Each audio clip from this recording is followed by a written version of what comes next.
Cristianismo Rosa Cruz. Segunda conferência. Onde estão os mortos? Um pouco de reflexão tornará evidente a qualquer pesquisador que vivemos em um mundo de efeitos, os quais resultam em causas invisíveis. Podemos ver a matéria e a forma, mas a força que anima e modela a matéria, esta é invisível para nós. A vida não pode ser conhecida diretamente através dos sentidos, pois é invisível e existe por si mesma, independentemente da variedade de formas que vemos como manifestações suas. Eletricidade, magnetismo e vapor são nomes dados a forças que os olhos físicos nunca podem ver. Em conformidade a certas leis descobertas por experiências, podemos torná-las nossas mais valiosas servidoras. Vemos sua manifestação nos movimentos dos ônibus elétricos, dos helicópteros e dos aviões a jato. Elas iluminam nossos caminhos à noite e levam nossas mensagens ao redor do globo a uma velocidade que anula o espaço, trazendo os antípodas ao nosso alcance em questão de segundos. Elas estão às nossas ordens a todo e qualquer tempo, infatigáveis e fiéis na execução de inúmeras tarefas, mesmo que, conforme foi dito, nunca tenhamos podido ver essas valiosas servidoras. Essas forças da natureza não são cegas nem destituídas de inteligência, como erroneamente cremos. Há várias classes delas e operam ao longo de diversas correntes de vida. Talvez uma ilustração esclareça melhor o seu estado em relação a nós. Suponhamos que um carpinteiro esteja construindo uma cerca e um cachorro o observe. O cão vê a ambos, o homem e seu trabalho, apesar de não compreender perfeitamente o que ele faz. Se o carpinteiro lhe fosse invisível, ele, o cão, veria a cerca erguer-se lentamente. Veria os pregos nela se introduzindo. Enfim, perceberia a manifestação e não a causa. Estaria, pois, em relação ao carpinteiro, como estamos em relação às forças da natureza, que se manifestam ao nosso redor como gravidade, eletricidade e magnetismo.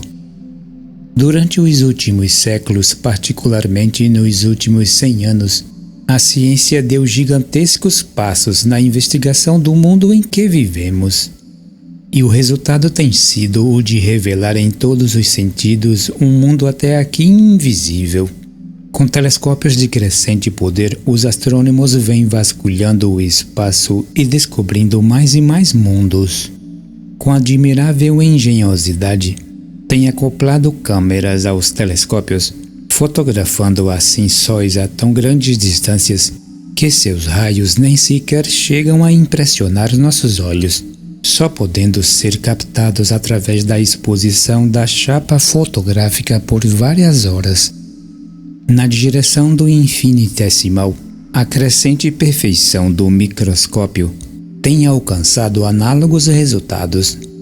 Um mundo até agora invisível para nós foi descoberto, o qual contém uma atividade extraordinária de vida e que é marcado por uma diversidade de formas raramente menos complexas do que as do mundo que percebemos apenas através dos nossos sentidos.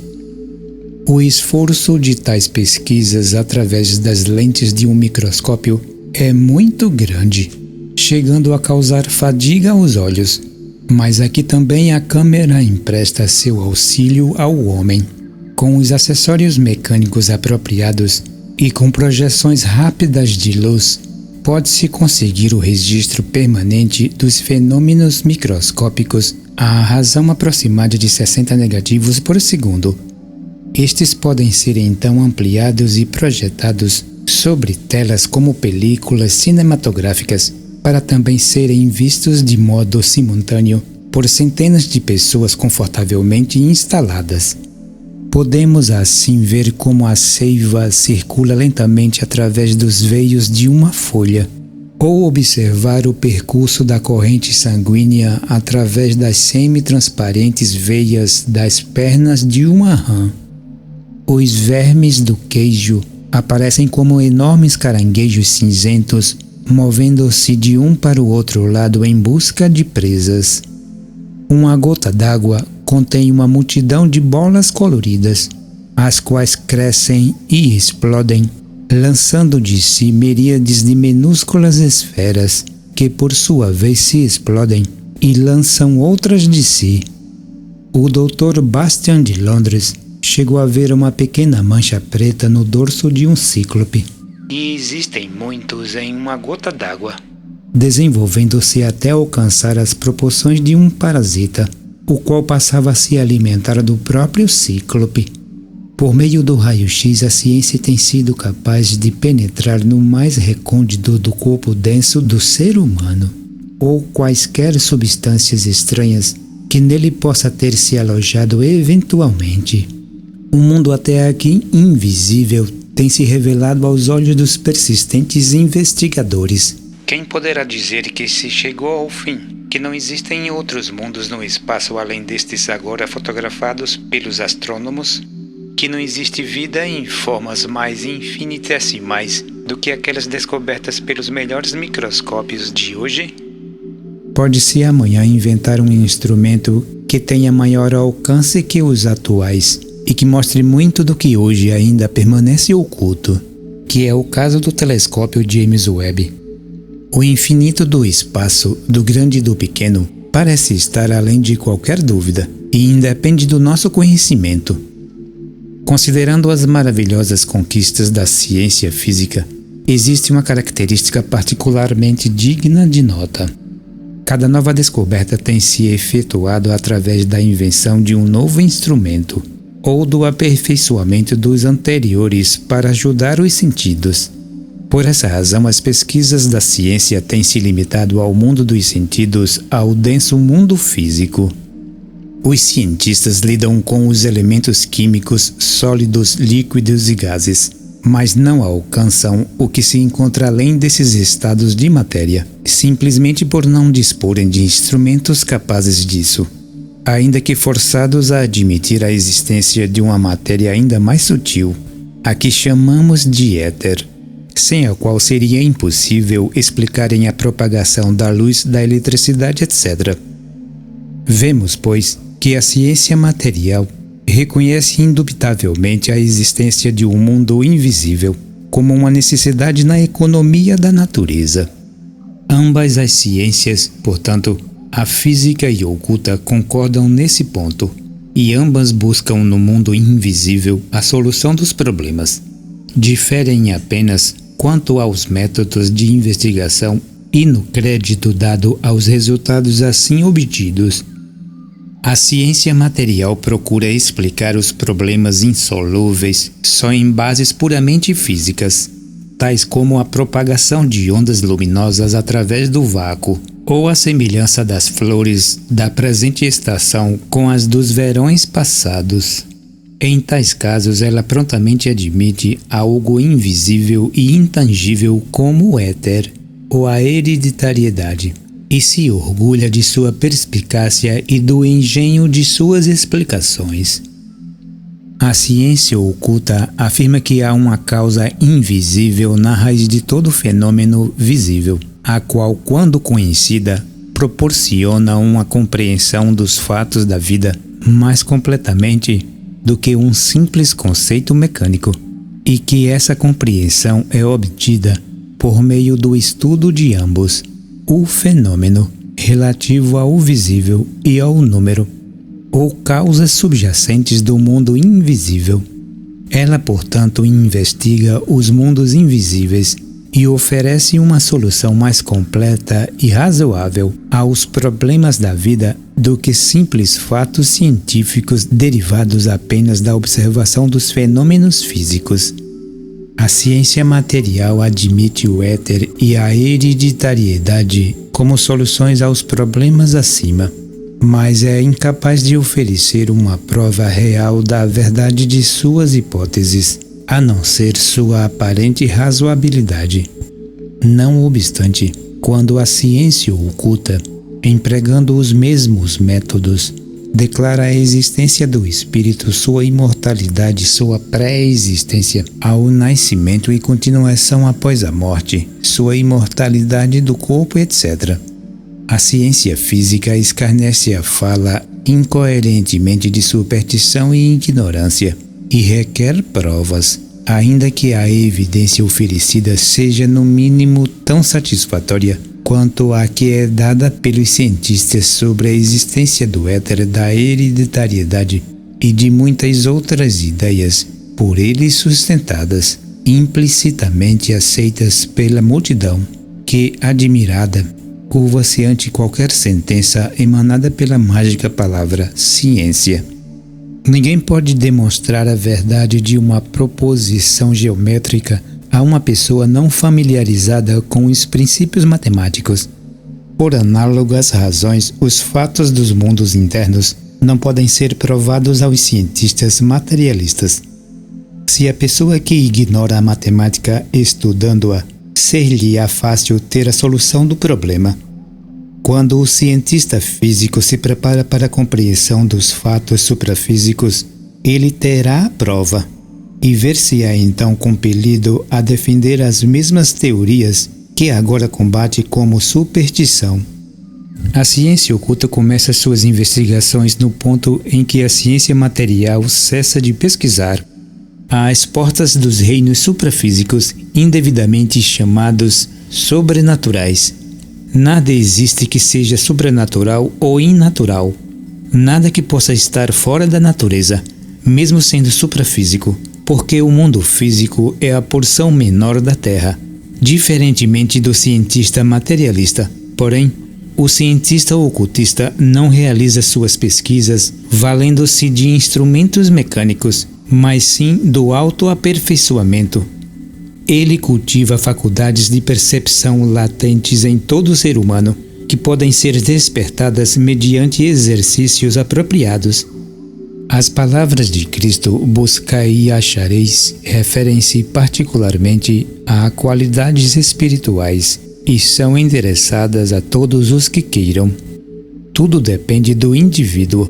Não há ninguém para impedir, mas muitos dispostos a ajudar o aspirante sincero que busca o conhecimento. Discutir os meios e caminhos está, contudo, fora do presente tópico e devem ser deixados para elucidação em futuros ensaios. Mas dirá alguém: por que nos preocuparmos com um mundo invisível? Se fomos postos neste mundo material, o que temos a ver com esses mundos suprafísicos? E mesmo que seja verdadeiro que iremos para lá após a morte, por que não nos ocuparmos de um mundo por vez, se basta a cada dia o seu mal? Por que então acrescentar-lhe mais preocupações? Tal ponto de vista é, por certo, dos mais limitados.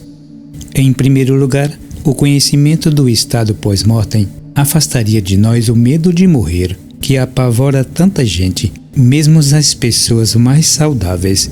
Mesmo na vida mais despreocupada, há momentos em que o pensamento vai até aquele salto no escuro, o que deve algumas vezes perturbar-lhe a alegria de viver. Então, qualquer explicação que ofereça um definido e seguro conhecimento sobre tão importante assunto, certamente deve ser muito bem recebida.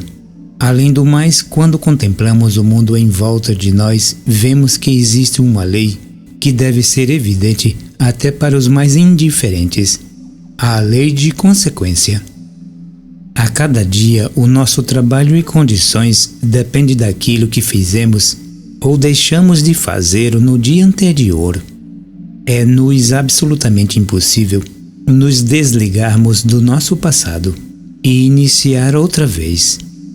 Não podemos executar qualquer ação que não esteja de algum modo ligado aos nossos atos anteriores, limitados e cercados por nossas antigas condições. E por certo deve parecer razoável supor que, qualquer que possa ser o modo de expressão de vida no mundo invisível, isso será de alguma forma determinado pela nossa atual maneira de viver. Igualmente lógico é afirmar que existe uma informação segura sobre esse mundo invisível. Seria prudente interessarmos-nos por ela. Do mesmo modo que quando desejamos viajar para um país estrangeiro, procuremos conhecer sua geografia, leis, costumes, língua ou outras informações necessárias. Fazemos isto porque sabemos que quanto mais preparados estivermos, mais aproveitaremos nossa viagem e menos aborrecimentos teremos pelas mudanças de condições. Logicamente, o mesmo deve ser dito com relação ao estado pós-mortem. Novamente, alguém dirá: sim, mas aí que está o problema. Quaisquer que sejam as condições após a morte, ninguém as conhece com certeza. Todos aqueles que têm afirmado conhecê-las diferem em suas descrições, muitas das quais chegam a ser irrazoáveis, impossíveis.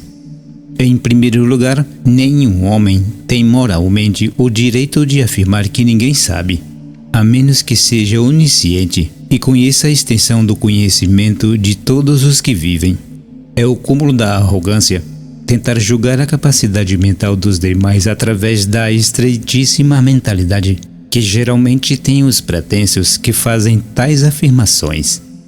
O sábio sempre tem os ouvidos abertos para novas evidências, que investigará com renovada ansiedade. E ainda que houvesse apenas um homem declarando conhecer os mundos invisíveis, isso não provaria necessariamente que ele estivesse errado. Não estava Galileu sozinho quando afirmou sua teoria relativa aos movimentos dos corpos celestes, a qual todo mundo ocidental aderiu mais tarde? Quanto a diferirem os relatos daqueles que afirmam conhecer os mundos invisíveis, isto é tão normal quão valioso, conforme a ilustração abaixo nos mostrará. Suponhamos que a cidade de São Francisco tenha sido totalmente reconstruída em grande estilo, com os mais modernos aperfeiçoamentos, e tenha se decidido celebrar o acontecimento com um grande festival. Milhares de pessoas aglutinar-se-iam na ponte Golden Gate, a fim de reorganizar-se pela nova fênix renascidas das cinzas da formosa cidade, tão subitamente destruída pelo fogo. Entre outros, achar-se-ia provavelmente um número considerável de jornalistas, repórteres das mais diversas partes do país, com o propósito de enviarem notícias aos seus respectivos periódicos. A conclusão inevitável é que, embora os repórteres sejam observadores treinados, nem duas daquelas reportagens seriam iguais. Algumas conteriam os mesmos pontos de vista gerais. Algumas seriam diferentes das outras em cada pormenor. Tudo pela simples razão de que cada repórter teria observado a cidade do seu próprio e particular ponto de vista e anotado apenas aquilo que lhe chamara a atenção. E assim, ao invés de serem as diversidades de informações um argumento contra sua veracidade e exaltação, prontamente perceber-se-ia que cada uma tinha o seu valor como um diferente aspecto do todo, podendo-se acrescentar que o homem que lesse todas as diferentes reportagens teria uma ideia mais completa sobre São Francisco do que se tivesse lido apenas uma reportagem assinada pela totalidade dos repórteres. O mesmo princípio pode ser aplicado aos diferentes relatos sobre os mundos invisíveis. Eles não são propriamente inverídicos por diferirem, mas formam em conjunto uma descrição mais completa.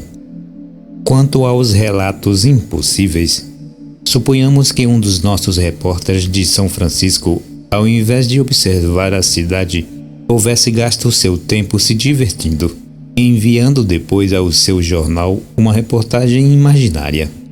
Certamente que tal reportagem não iria invalidar as autênticas.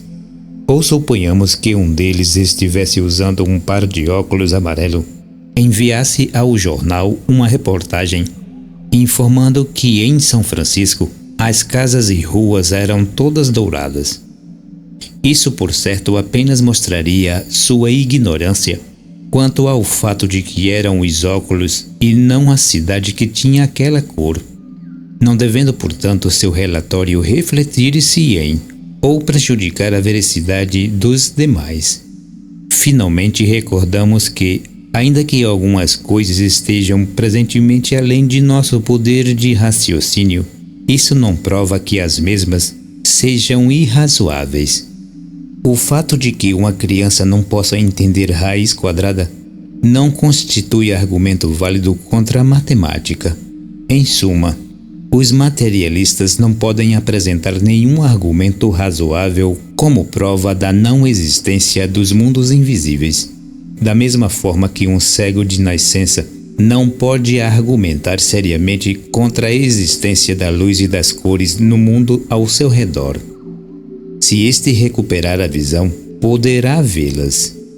Por conseguinte, nenhum argumento dos que são cegos para o mundo invisível pode convencer o clarividente da não existência daquilo que ele vê.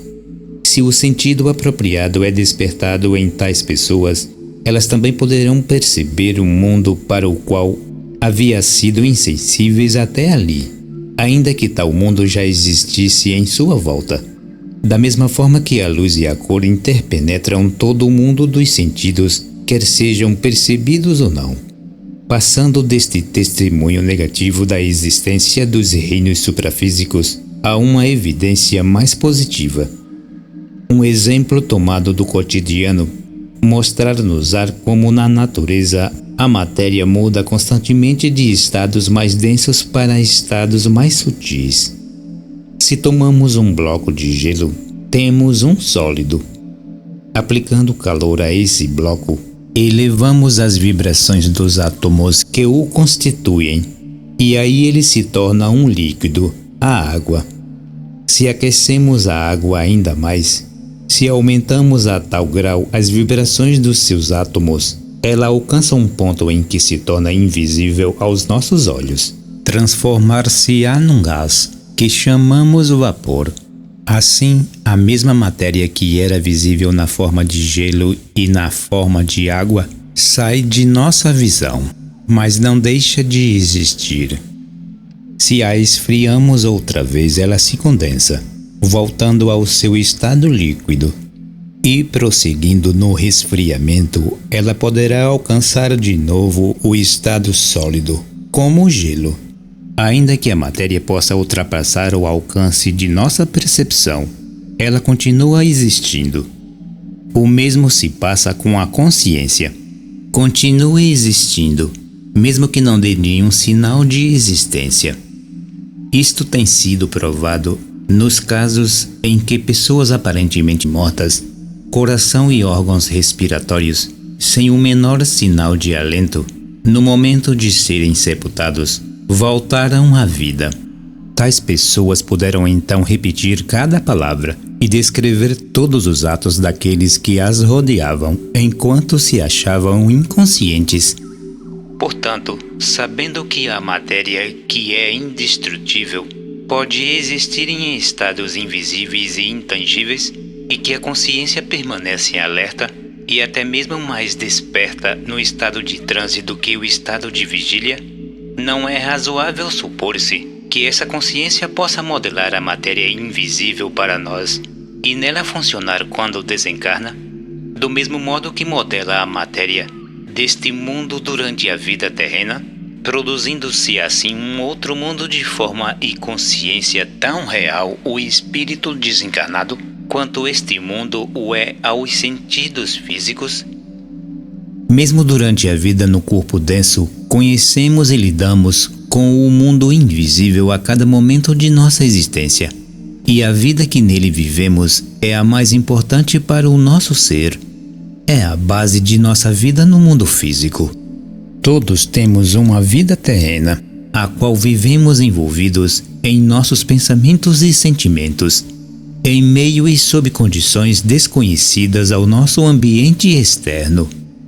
Ali a mente converte as nossas ideias em pensamentos, formas que a seguir expressamos.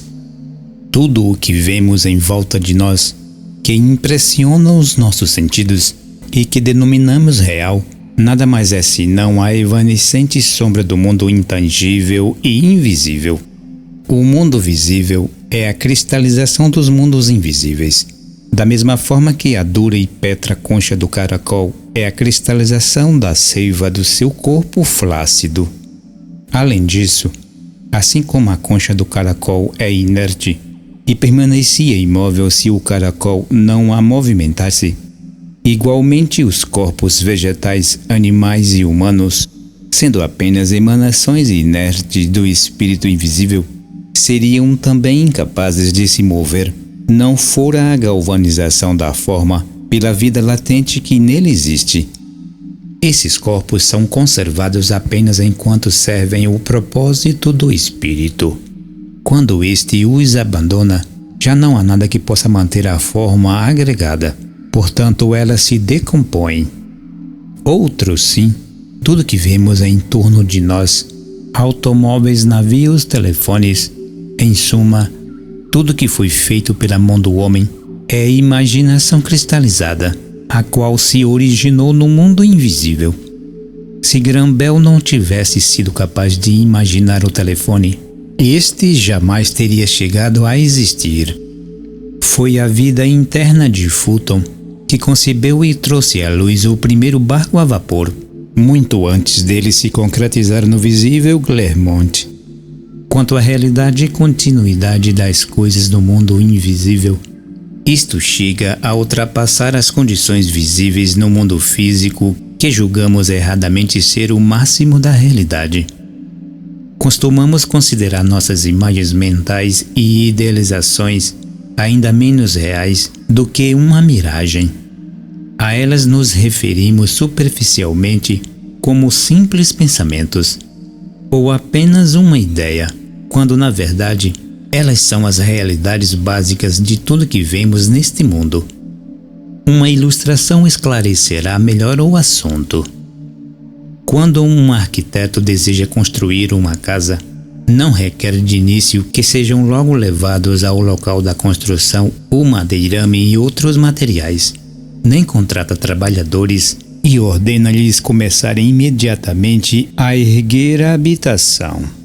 Em lugar disso, ele primeiro formula a ideia, medita sobre ela, constrói a casa em sua mente com o máximo de detalhes possíveis, e por este modelo mental, a casa poderia ser edificada se pudesse ser vista pelos trabalhadores. Mas o modelo ainda está no mundo invisível, e ainda que o arquiteto perceba-o claramente, o véu da carne impede que outros possam vê-lo. Assim, torna-se necessário trazê-lo ao mundo dos sentidos através de um esboço ou planta visível que orienta os trabalhadores. Esta é, pois, a primeira cristalização da imagem mental do arquiteto. E quando finalmente a casa é construída, podemos ver em madeiras e pedras aquilo que primeiro foi uma ideia em sua mente, embora invisível para nós.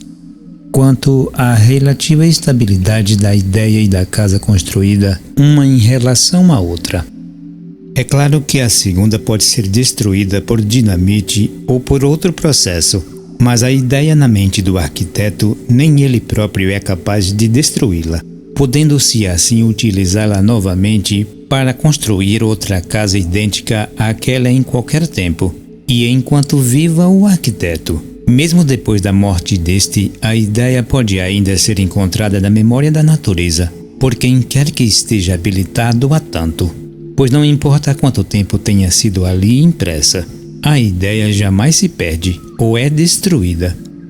Voltamos a falar desta memória no próximo capítulo. Se bem que possamos deste modo, por inferência, concluir da existência de um mundo invisível. Este, contudo, não é o único meio de prová-lo. Existe a abundância de testemunhos diretos, provando que tal mundo é real.